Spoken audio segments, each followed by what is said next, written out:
Hi there, and welcome to the Biz Communication Show. I'm your host, Bill Lampton, the Biz Communication Guy, bringing you tips and strategies that will boost your business.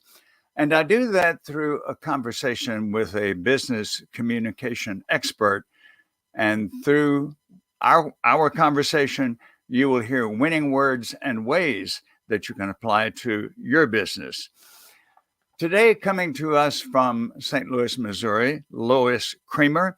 Lois is an industry expert working with speakers, consultants, and experts who want to book more business, make more money, and monetize their message.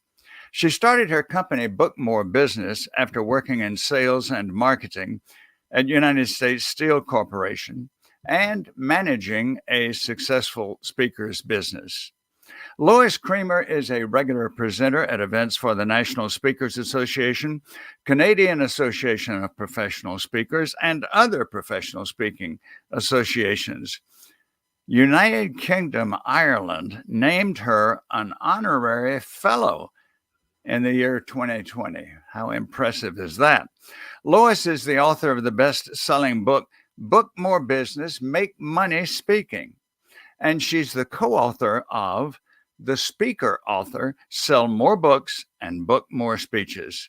Lois Creamer has appeared in Forbes, Bloomberg Business, Speaker Magazine, and the Wall Street Journal. So join me in the privilege and the pleasure of welcoming Lois Creamer. Hello, Lois. Bill, it's a pleasure to be here. I've been looking forward to this, friend. I have as well. You and I have known each other professionally for a number of years, and I have benefited, as so many have, from the insights that you have into the speaking industry, and that's what we will talk about today. Now, in the introduction, I mentioned that you had a first career with U.S. Steel Corporation. So my question would be, quite logically, what was it that prompted you to leave U.S. Steel Corporation and become a highly respected and even revered consultant in the professional speaking arena? Well, Bill, I left U.S. Steel for the best reason of all, to raise my daughter, to stay home and raise my daughter for years. Yes. And that was the most important thing to me at that time. And when my daughter got to be about 10, I got a call from a professional speaker. A college friend of mine told him to call me. And he was looking for somebody to manage his speaking practice. And I said, well, I'm not really looking for a job. I might be willing to work while my daughter's in school. And we actually had lunch.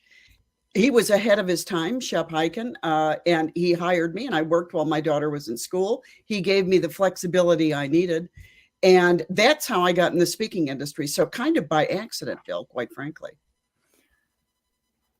Well, life fortunately has bad accidents, but there's some good accidents as well. Yeah. Let's say that, and I imagine you've had this happen to you. Let's say that I'm a business leader, that I am gaining momentum in my profession. And as a result of that, I'm invited to speak at conferences and conventions. And I enjoy it. I enjoy telling what I know about my specialty. Okay, at these conferences and conventions, I notice too that there's nearly always a keynote speaker who's brought in. And that looks like something I think I could do. So I've heard about this Lois Creamer being one who helps people get into the industry, or if they're already in it, to propel their professional progress. So, Lois, I've come to you and I've outlined that to you. What are some of the steps that you would tell me to take if I truly want to become a full-time professional speaker? Yeah, to me, Bill, it all begins with the speech and the ability to deliver it in a compelling way. And those are the two things I don't do. I don't tell people what their expertise should be. I don't give people presentation skills training, and I don't help people write speeches. But when you have a speech And there are people who can do all these things. And you want to make money with it. I'm the one that you come to help you market it and sell it. But it all begins with the speech. So I would tell anybody who's interested in speaking, develop a speech, make sure that you're reaching out for help if you need it, and make sure you're practicing it. And Bill, I always recommend Toastmasters as a great stop for people who want to get into speaking. I call it the off-Broadway of speaking. A lot of our colleagues, Bill, still go to Toastmasters to practice material, to get great feedback on what they're doing.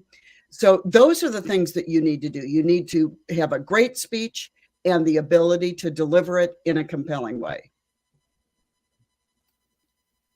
I think you've made an excellent point there, because we get good at things by practicing them. Yes. Now, I will say that a favorite saying I've had for a long time, some people say practice makes perfect. I say no, practice makes permanent. So along the way, that's why someone who's a speech coach comes in handy for people who want to improve. And in addition to Toastmasters, I would say there are many other opportunities that an aspiring speaker could take advantage of. For example, if you're in a town where there are civic clubs, and who isn't, they've got 50 programs a year that they need to fill. And that is a wonderful place to hone your skill and to learn how to get the audience involved, to handle questions and answers, to sharpen your content and to sharpen your delivery as well. I totally agree. And I have to say, Bill, I used to speak on sales to corporate sales teams and associations. And when I developed my speech, the first place I took it were to chambers of commerce in my area, who gave me 20 to 30 minutes to present, to the Elks Club, the Lions Club. I called it doing the animal circuit, Bill, to all of it. But what I was looking for was the economic capital of a testimonial that stated she had good information on selling that was highly applicable to us. That was the most important thing. Then I needed to leverage those testimonials into paid engagements, and that's what I was able to do. Yes, the testimonials are key, because we can tell ourselves that we're skilled, but there's nothing to match testimonials from somebody who has seen us in action. Now, following your guidelines as I have over the years, there are many misconceptions that beginning speakers or even veteran speakers have that you help us correct. And one of them, which we need to address, is that so many aspiring speakers are, as I say, even some who've been at it a while, if you ask them what they speak about, they'll say, oh, gosh, I can speak about just anything. You give me a topic, I'll be there. Give me any kind of audience and I'll fit. But you talk about having a narrow target audience. Explain what that means and what are the advantages of that? Why is that a benefit? Well, generalists who are professional speakers aren't working. That's why I don't suggest it. What the market wants are people who have highly developed expertise in a specific area that they apply to a targeted market within an industry. So people are looking for experts. Those are the people who are getting the opportunities today. So I say be highly targeted. Don't offer too many programs. I tell my clients 3 or 4 programs should be the max that you offer. And I always tell the story, Bill, about the Cheesecake Factory. I say, I love the Cheesecake Factory. One thing I don't like about it is when they hand you a menu, it has 180 options on it. And I'm never willing to put myself through reading 180 options. So I always order the same thing because I'm there for the cheesecake. But don't be the Cheesecake Factory. The reality is decision makers who are looking for speakers to fill slots are looking to make the best decision they can. And when we give them too many options, too many choices, they will go to someone who offers fewer choices because that person is seen as a true expert. So taking that expertise and then applying it in a market is absolutely essential to give you some direction where you want to go if you truly want speaking to be a business. Too often I'm told by people, I have a great leadership program. It would be a fit anywhere who wants to develop great leaders. And my reply, Bill, is always, well, let's go call everybody and see if they're interested. And since that isn't a market, I say pick out a market and see where you resonate in some of these opportunities you and I were mentioning when you're just starting out. The first client who hired me for a sales program was a bank. And it really resonated so well that they asked me to go to their other banks. And so my sales programs, I niched in the financial services industry. I worked with banks, credit unions, mortgage houses, insurance companies. And the interesting thing is every time I took my message there, the next bank, credit union, mortgage house, and insurance company was more interested in me because they looked at me as an expert in sales who also has expertise in their industry. That is the sweet spot. And money isn't the barometer of success necessarily always, but it is a factor when you're trying to make a living doing this. So those are the reasons why I say have highly developed expertise that you apply in a targeted way. You and I were on a webinar together recently, and we were talking about this topic. I made a comparison that you liked. I said, Lois, that let's think, for example, of the medical profession. If I have a broken leg, am I going to go to a dentist or or an audiologist? No, they wouldn't want me there, and that wouldn't do me any good if I went there. They would refer me to the specialist, and the medical profession tells us the value of being a specialist, and then you've reflected that very well, Lois. In a couple of seconds, we're going to come back, and we're going to talk about what you call a positioning statement, why we need that, and what that means. So we'll be back shortly. Do you wish you felt confident about giving speeches? Do you want to deal with difficult people constructively? And what about becoming more persuasive in sales? Then keep listening now to Dr. Bill Lampton. He spent 20 years in management, so he knows the communication skills you need for success.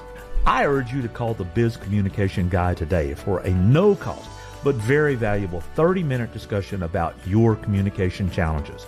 Call now, 678-316-4300. Again, that's 678-316-4300.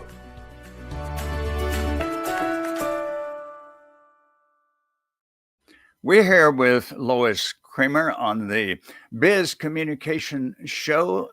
And Lois is an expert in book more business, and we're talking about how speakers can do that. Okay, we've established that being a generalist doesn't work, so we need to pick out a specific area, as you illustrated well. You did at the start of your presentation career.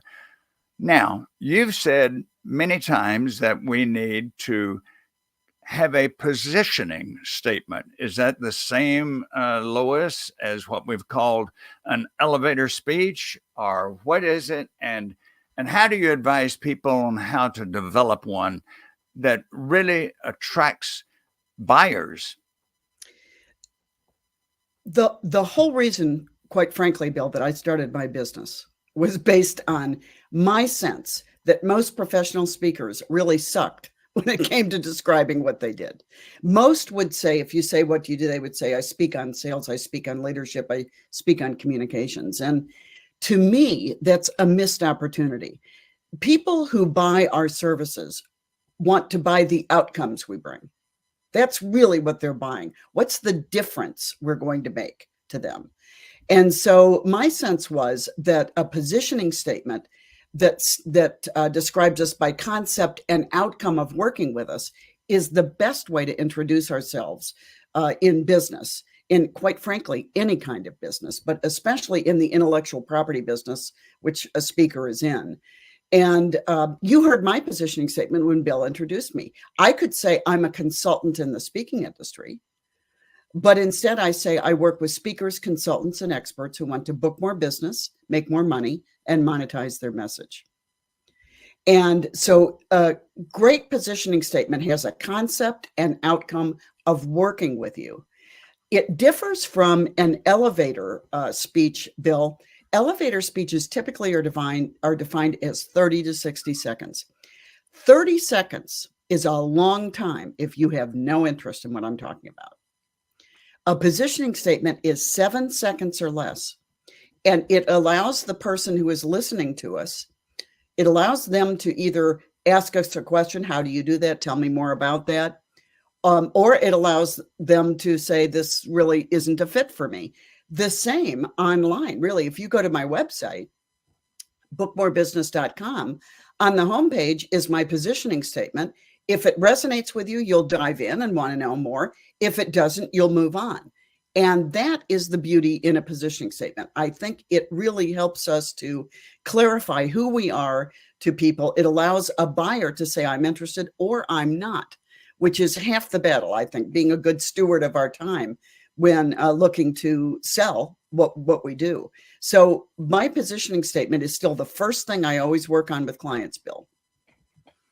I like very much your advocating brevity on it, because the one, as you say, if one is a canned, memorized 45-second, then somebody's going to be looking over your shoulder to see the next person that they want to talk with. And also, it must be, and I'm sure you teach this, it must sound conversational. It can't sound like an actor reciting a line in a play. It must be what I would tell you if we were just sitting across each other at a coffee shop, and you say, Bill, what do you do? And I tell you, and it's brief and it's not all that glossy, and you get the point very quickly. Now, there's another point that you help speakers with, and we all need help with this, and that's fee setting. Being able to state a fee that represents the value that you bring, and also being able to negotiate, and that's an important part of dealing with speakers bureaus or with corporations who have representatives that select speakers themselves. So give us a couple of tips about how to negotiate our fee. Well, you said it well. The first thing we have to do is have a fee. And negotiation is just a part of the game. You're in a negotiation. If I say my fee is $1 million, if you don't say yes immediately, we're in a negotiation. But the key is establishing a fee. And I think that's one of the biggest challenges for people coming into this industry, starting up in this industry, and even working in this industry who are looking to raise their fee. Where should I be? And the reality is it's easier now than it used to be, because we can access online what other professionals are getting typically for their speeches, who they're speaking to, what they're getting, what their background is, what their experience is. And you kind of want to use that as a barometer of where you need to be in the market. So it's not just a guessing game anymore. It isn't a guessing game. And Bill, before the internet, it was. It was just asking around, really. It was asking others what they're charging, or just asking a decision maker, what's your budget for this meeting, which is still a good qualifying question. But I want my clients to go in with a fee. And then if they don't have that amount of money, then it's a negotiation. And my clients have a line in the sand, Bill, about what is the least amount of cash they would be willing to take. What's the least amount of money they'd be willing to take? So, for example, if my fee is $10,000 and a decision maker says, our meeting is $8,000, that's our entire budget, we don't have 10, then I'm in a negotiation. And it may allow me to say, if 8 is okay with me, these words: if I could do that, meaning accept the 8,000, What else of value would you be able to offer me to make this commensurate with my regular fee, the fee that my other clients pay me? And what might that be? That might be, especially now, great video. Are they videotaping? Can I get the master footage of the video? Yes. Can I get a written and video testimonial? Will they bring me back next year within 12 months at my full fee? Those are all important. Yes. Absolutely. Do I have a product, a book that they'll buy for all the attendees? All of these things, my clients want to have a list in front of them before they get into a negotiation so they know what is valued to them. And if you do this, you're a great negotiator, you're prepared. And if you don't, then you're kind of left in the what your fee states. And what may happen, Lois, is that instead of coming out with the 10,000 value that you ask for, our compensation, with these other extras, you're really getting more because Listen, this has happened to me. If they give you a good video, what would it cost right. you to produce that? If if they're going to invite you back next year, and my gosh, you and I've already said what are great testimonials about your professionalism. What are those worth?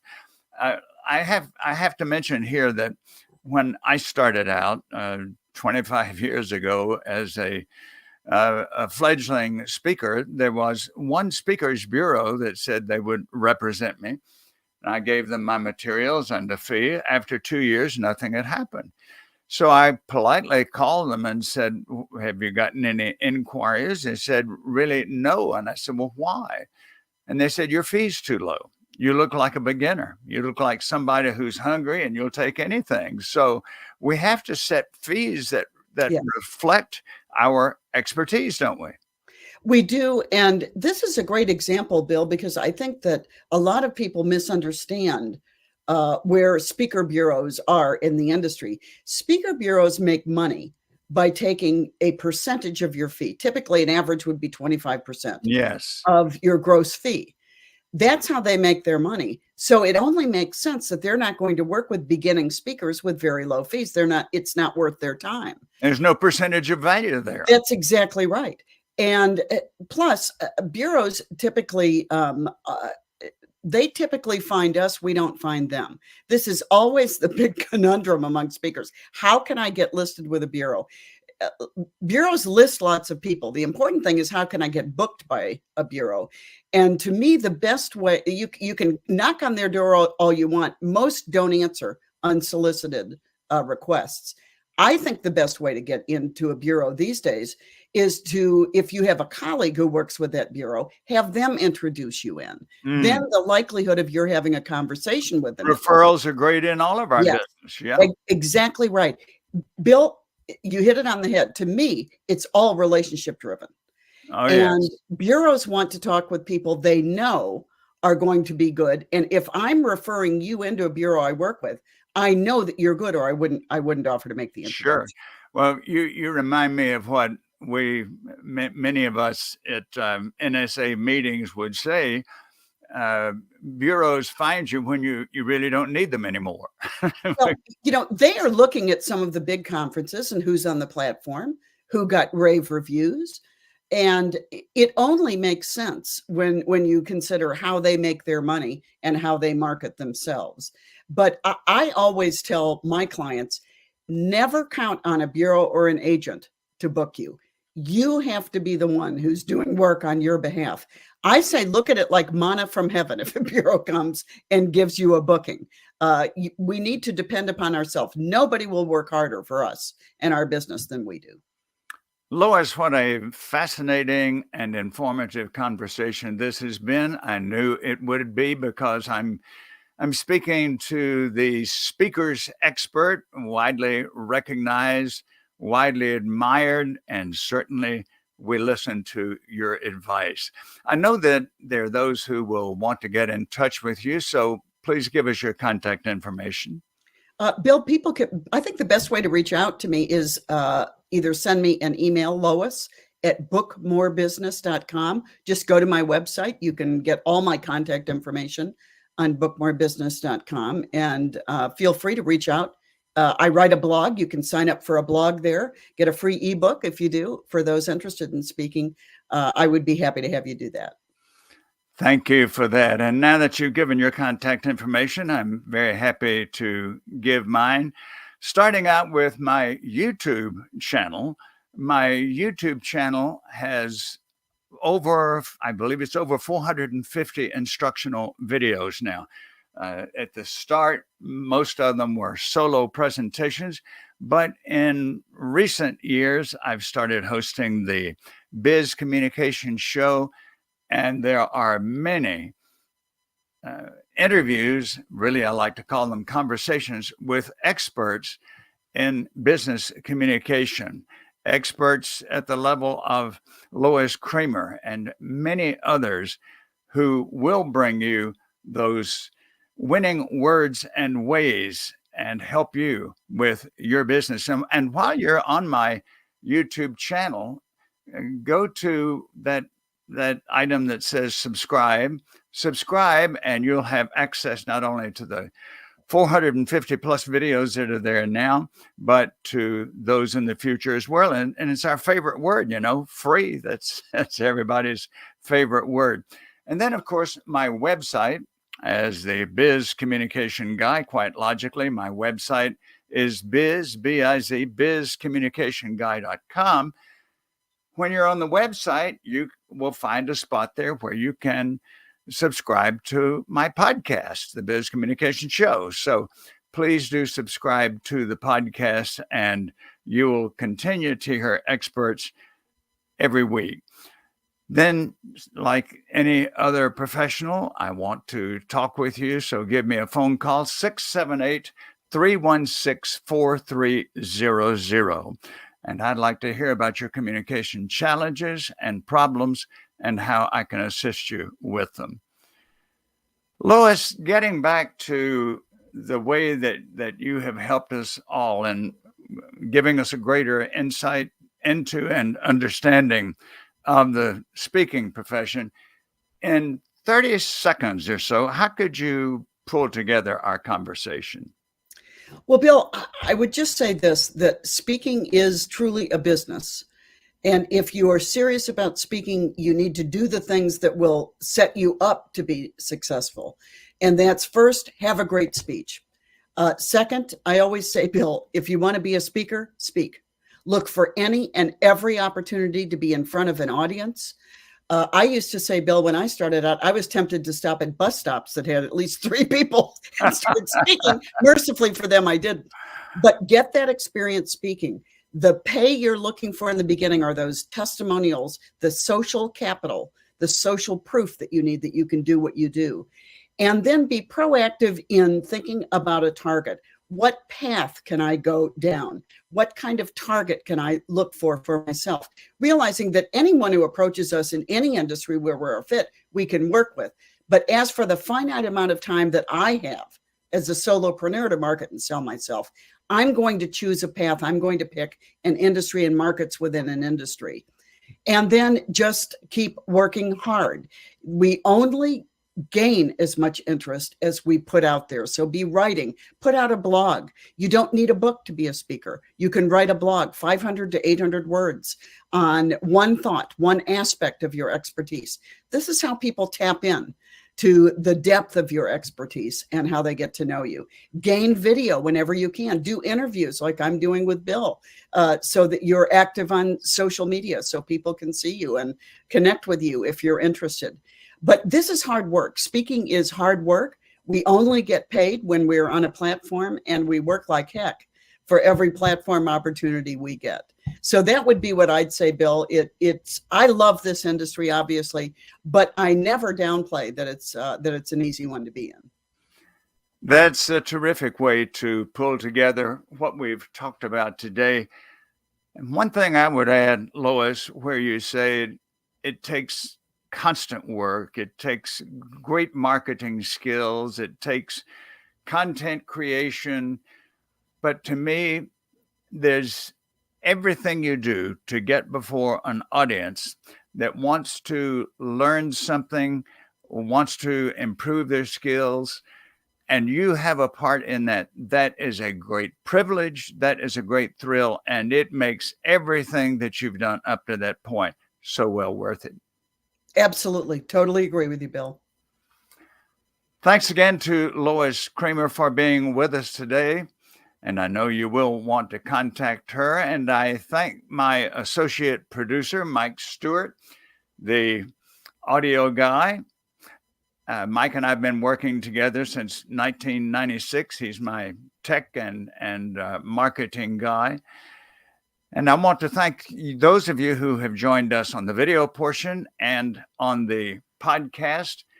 I'm Bill Lampton, the Biz Communication Guy, and the Biz Communication Show will be with you again next week. So I invite you to join us.